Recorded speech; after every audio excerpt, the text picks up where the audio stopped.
Right now, Pittsburgh's best sports show is about to begin. Call us or tweet us. We've got things to talk about on the Ireland Contracting Nightly Sports Call. All right, Josh, thanks very much. I appreciate that. And we want you to call us and appreciate what we do here on a nightly basis, which is talk sports. And we're going to do it again tonight at 412-575-2600. That's the number to call on our hotline. You can also hit us up on Twitter at KDPomp, at the Pony Express. Andrew Fillipponi up at 93.7 The Fan had a chance to bring on Gary Bettman, the commissioner of the NHL today. Nice little get there, Pony. And I was intrigued to hear some of the stuff he said about the success they've had, and also that Pittsburgh could be a site for the World Cup back in 2028 when that format returns. That would be wonderful to see, and I think it would be certainly a shot in the arm for people who just want to watch great international type of play. Yeah, it sounds like this Four Nations thing is a one and done. That, this was something that was thrown together, and it was obviously amazing. And the next time the NHL wants to get people together, or a tournament together, it's going to be something where all the countries are involved, but it also sounds like it's not going to take place in February. Like it would take place, Bob, before the season started. So that would be tough because at that point you'd be competing against football starting. And also it would be the summertime or late summer, and people are not really indoors watching sports as much as they are now. So, that's part of it too. I mean, this was a perfect storm with all the political stuff. You also had the fights in the first game. So I think the NHL is going to have a hard time bottling this up again, but I can tell you what, the Olympics next February, which is not an NHL event, is going to be absolutely amazing. And based on what Gary Bettman said, Bob, it doesn't even sound like it's a lock that the Russian team is sent to that tournament. That the International Hockey Federation still has a very hard time with the current political situation. And I guess it's possible that Alexander Ovechkin, Evgeny Malkin, and those guys aren't even allowed to participate in the Olympics next year. Well, I hope that doesn't happen. I hope they do get in, because I try to separate politics and sports. These guys have nothing to do with what's going on over there. It is a separate entity. So I hope that sorts itself out. I'd love to see all the nations, especially that kind of a nation, the Czech team, which is so talented, all those teams involved. It makes for a better spectacle, I think. Meanwhile, the Penguins themselves have fallen in some hard times. They lost again, although I thought they played a better game yesterday, but their goaltending failed them. Erik Karlsson's nowhere to be found. He's trailing the play. He's a defenseman. He's been out of whack, and they have some heavy contracts that they're going to have to try to deal with moving forward to create some space so they can do some things. They do have a large amount of draft equity coming up in the next 3 years, but they need to do more than that. So we'll see how it goes. Real quick, I want to get this topic before we go to a break, and that would be all the speculation now, and it's become a real possibility that Matthew Stafford will be on a new team. I realized that the Steelers were listed as one of those teams, but I also, my thing about, if you're looking for a landing spot, to me, it would be Minnesota. If they don't sign Darnold, I don't know if J.J. McCarthy's going to start this year. I'm sure they like what they have in him. But at the same time, they're trying to win right now. And you don't know what you're going to get out of a guy in his first opportunity at quarterback. Seems to me that would be a good place for him, given everything they have in place in Minnesota. But your thought on him being available and what it may take to get him? He is significantly better than Justin Fields. It's not even close. Every team in the league could have traded for Justin Fields last year, and he netted a 6th-round pick. This guy is a tremendous quarterback. There's no doubt. I don't know how much time at 37, and I somehow in my mind look at this situation. I always talk about chasing quarterbacks. It reminds me of Indianapolis. Once Andrew Luck threw them a curveball and decided to retire so early, they've gone through guys like Phillip Rivers and Matt Ryan. Now, why doesn't it remind you of Brady and Tampa Bay? I mean, I think Stafford's closer to Brady than he is those guys in Indianapolis that you're talking about. I don't know about that. They were all the same kind of guys, veterans who you brought in. Rivers had a lot of experience. Ryan had a lot of experience. Carson Wentz had a lot of experience. They brought in Nick Foles. They brought in Gardner Minshew. Then they finally draft a guy, and it's the wrong guy. I just think you could be chasing quarterbacks for a long time. It would cost a lot of money. It would take, I don't know what kind of picks to get him. I don't know if I'm willing to do that. Well, then what's the alternative, Bob? The alternative is you play with Justin Fields again? Yeah, you do, and you try to raise his level of play, and if not, you draft another quarterback next year. And I got to go to a break. We'll continue this on the other side, Andrew. Thank you for that. 412-575-2600 is the number to call. Let us know what you think about these topics and more right here on the Ireland Contracting Nightly Sports Call.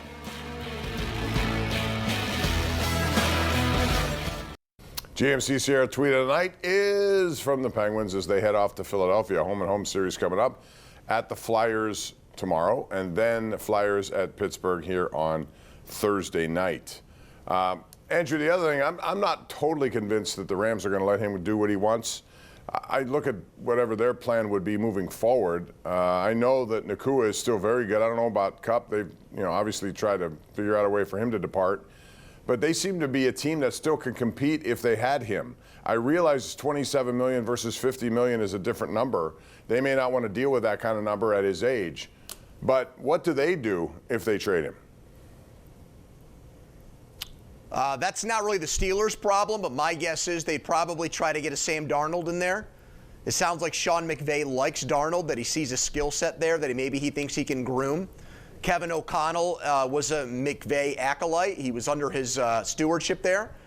And so I think that's possible. I think Aaron Rodgers as a Band-Aid would also be a possibility there. One thing I don't understand is why would, unless the Steelers gave up a first-round pick for Stafford, and just for the record, I'm not in favor of that. I would not trade the 21st pick for him. But if they did trade for Stafford, what would keep them from drafting a quarterback in the first round the following year, Bob? Nothing. They could do that if they want. Okay. Yeah. Right. So I don't understand why when people say it's one or the other, or the plan is to draft. My thing is I think they have so many areas of need. I would try to fill those areas as best I could right now, given the situation they're in with quarterback. And then I would see what happens. So punt at on the this season then? I'm not saying punt. As I told you, I still think there's some upside so. I mean, if for Justin Fields. You're making it sound like the guy is never going to be able to take his game to another level. I think he might be able to. Okay, well, that's a difference of opinions. How about if he does? So wait a minute. So you think Justin Fields can be a top 10 quarterback in the NFL? Do you want Russell Wilson? No, I think he's terrible. If it's a choice of the two, who would you take then? Between Fields and Wilson? Between those two, Fields. Okay. But it may end up being that, and that's kind of what I'm thinking. It's headed in that direction. And if it is, fine. Let's see what he can do. I've seen some things in his game that I thought were better than he had in Chicago at spurts. Not consistent enough, of course, but I would take my shot with him. Mike Tomlin benched Fields for Russell Wilson. Right, because I think he felt obligated. That was the original plan coming in, and then all of a sudden Fields became available. He never went back to him. He never went back to him when they had a 5-game losing streak. Matthew Stafford, if not for Jalen Carter, basically picking up Kevin Dotson like he weighed 110 pounds and throwing him to the turf and hitting Stafford, the Rams would have gone to Philadelphia and probably won that game. So you and I must differ on this. I think Matt Stafford's a Hall of Fame quarterback. So do I. That has nothing to do with it. I agree with that. Okay, so if they won 10 games, with the combination of Wilson and Fields, you don't think they're better with Matthew Stafford as their quarterback? No, I think they would be a little bit better, but I still don't think it's going to lead them to a championship. You said makes them a contender for what? But a little bit better. 10. Okay, but a little bit better. 10 wins, 11 or 12. That by record makes you a contender. No? Yeah. Well, listen. There's a lot. I just don't end up. First of all, there's another side of this too. He has to decide where he wants to go. And there could be other opportunities out there for him as well that he may see as better opportunities. But the other opportunities don't sound good. I mean, the Raiders, Giants, and Browns. Come on now. You want to discard my take on the Vikings. Why would you not want him? Huh? Well, hold on a second. So they're gonna give up picks, pay him close to $50 million a year, after they just drafted a quarterback in the top 10? Yeah, and you make him wait for a year or two, and you say, this guy is going. We have a team right now with Justin Jefferson, with Addison, with their big tight end, with a good defense that Brian Flores is bringing back. I think that's a team ready to win right now, and he can give you that. I think that's the kind of team, to me, he would be best suited for. That's just my opinion. But they had the same season as the Steelers. I understand, because the quarterback play went right down the drain in the postseason. I thought he was terrible. Well, right. So if the Steelers get better quarterback play, why can't they be a team like that? Because I don't think they have the weapons that Minnesota has. And until they get them, that's what I would hesitate. True. And that's all. I would look at a lot of different things they need to improve before I do that. That's just my opinion. You could be totally right. We'll find out as time goes on. But right now, we have to go to our number one Cochrane Go One Better caller of the night. That's Josiah in San Antonio, Texas. Hello, Josiah. What's up? Hey, Bob. Hey, Andrew. the Steelers have totally botched this situation with these quarterbacks. I mean, you're linked to so many: Lawrence, Jones, Stafford. And by the way, I'm sorry, $50 million to Matthew Stafford? No, because he's going to only be a bridge guy. Then within the next couple of years, you're still going to have to find a franchise quarterback. And once again, I am not concerned with spending $50 million on an older veteran like Stafford. I'm sorry, they need to just look elsewhere.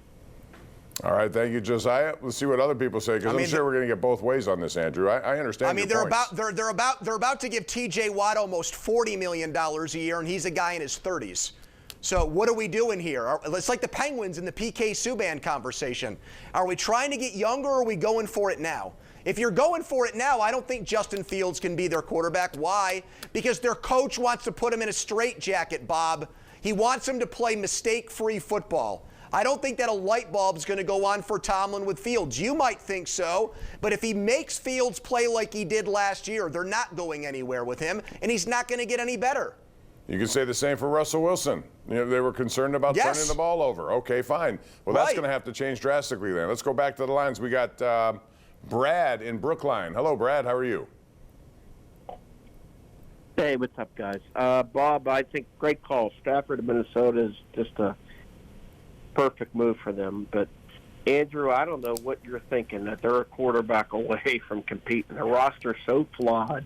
I mean, you bring a 37-year-old... How to make the playoffs and win 10 games then? They lost 5 straight, Andrew. Give me a break.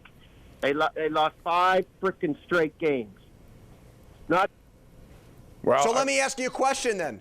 So then why even sign Fields for $20 million? If they're so far away, then sign a quarterback for $3 or $4 million and spend the money on the rest of the team. Then you should be against Fields, too. I think that is the logic with Fields. The quarterback position just demands a lot more money than most in that situation. Well, right, but if it's $20 million a year, that's still a ton. That would make him the second highest paid player on the team, Bob, behind Watt. Right, but it's also $30 million less than you would have to pay Stafford. Listen, I get it. He's a Hall of Fame player. But, yes, I like Matthew Stafford. I think he is one of those guys. He's an alpha dog out there, man. He can lead. I get it. But I just don't think – I still think they have too many needs here for him to elevate them to where they need to be elevated. Let's go to Tom and Shaler. Hello, Tom. How are you? Good. Good. How you doing, Bob? Good, Tom. What's up? Rodgers running out of the tunnel in a Steelers uniform is ridiculous, I think. And just to have him here, I think it would be ridiculous. Wait a minute. You said Rodgers. You're talking about Rodgers? Aaron Rodgers as quarterback, run out in the Steelers after he beat us in the Super Bowl. I think would be ridiculous. Well, that's not going to happen. I don't. Do you think that has a possibility of happening, Andrew? Never say never after what happened last year, but I think Stafford's much better than him. I agree with that. I think, and plus he's 4 years older. You know, I don't know. Again, you get a point of diminishing returns, and it may not happen with Stafford next year, but I would suspect if he wants $50 million, you're going to probably have to give him a 3 to 4 year deal on that. So, you know, most of that is to just spread it out so you're not hit so hard every single year. Let's go to Robin in Bethel Park. Robin joins us right now on the hotline. What's up, Robin? Well, I'm about to tell you, they need to get rid of everybody. They need to trade T.J. Pickens because they're more than 1 or 2 players away. They need to go total rebuild. Total. Seems like teams around here don't want to do that. Yes, we also live in the real world. Exactly. I mean, it's just like Bob's idea for Vladimir Guerrero. It's fun to talk about, but we know it's never going to happen. They're not trading T.J. Watt. Maybe they trade Pickens, but even that's starting to sound more and more far-fetched, Bob. Yeah, I agree. It is. I know. Yeah, I brought that Guerrero thing up as a point of just fun, but I also think it's if they wanted to, they could. If they could. Why wouldn't you? He's 25. You know, I try to look. Right, because I'd rather give $500 million to Skeens though than Guerrero. Well, yeah, but maybe that'll help you. You know, at some point, I looked at all these first basemen they signed over the past 7 years. I know that, but you still have 4 years to determine that, and you can also trade him down the road. I'm trying to strike while this window is open for them, and that bat would do a lot for me, as opposed to these one-year guys they keep giving $4 and $5 million to, and they get nothing in terms of a return. We're due for a break. I'm sorry I'm talking too much. Thank you very much, Jeremiah, for the reminder. It's time for me to take a break. We'll do it. Andrew and I return right after this.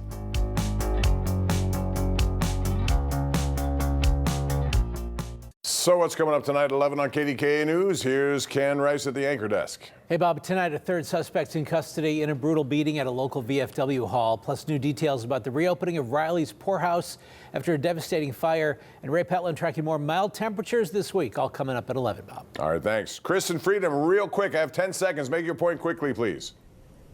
Yeah, Bob, Jeff Capel in Pittsburgh, how do you feel about his job and job security? I think because he signed through 2030, Pony, he's here until a lot longer than this. So is Narduzzi. What would you do?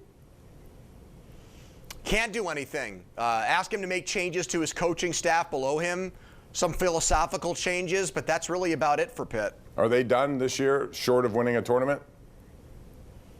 Yeah, I don't think they have the players like NC State did last year to go on some magical run and win the ACC. You know one guy they miss, Federico. I watched him tonight at Texas Tech. Texas Tech. Yes, man, he's been really good for them, and they're taking on Houston. Houston was winning, but still, that's a good matchup. Pat Mahomes is there watching, by the way. Pony, thanks. Always a pleasure. We'll do it again Bob. tomorrow night, right here, same time, 10:35. It's the Ireland Contracting Nightly Sports Call. Thank you for joining us. We'll do it again tomorrow right here on KDKA Plus and 93.7 The Fan. Good night.